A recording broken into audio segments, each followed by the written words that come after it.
Game of Thrones and the War of the Roses. What connects them? Part 4. Richard III and Tyrion Lannister after the death of Edward IV.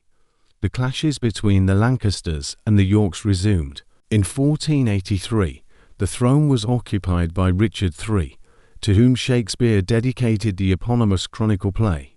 George Martin claims that Richard III is the prototype for Tyrion. Both have external flaws.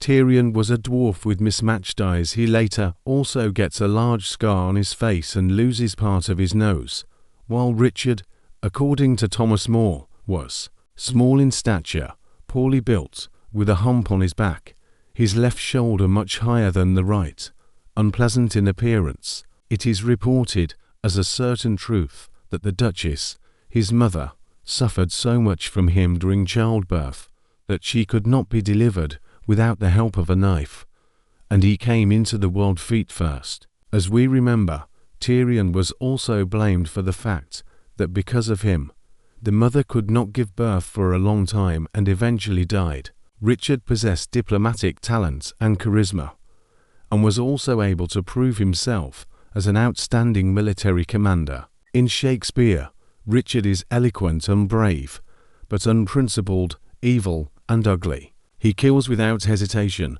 and walks over corpses to the throne. Like Tyrion, Richard was not loved by either the people or the nobility.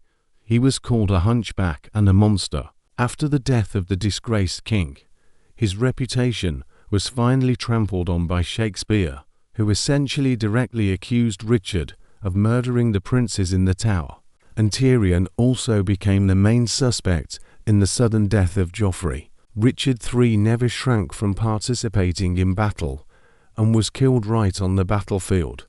Tyrion also did not try to avoid open combat, acknowledging that he was not much of a warrior, but he was luckier than Richard. He survived.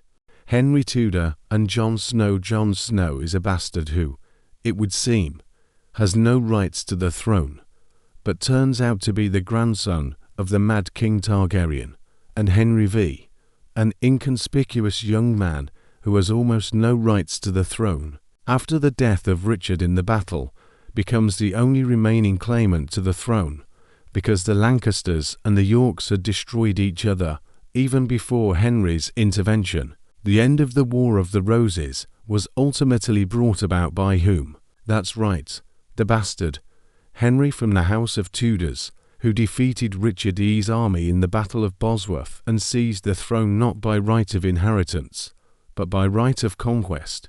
Having obtained the crown, he married the daughter of the opposing side, Elizabeth of York, thus uniting the two warring houses and laying the foundation for one of the most famous English dynasties, the Tudors. In his emblem, the new King Henry V combined the red and white roses.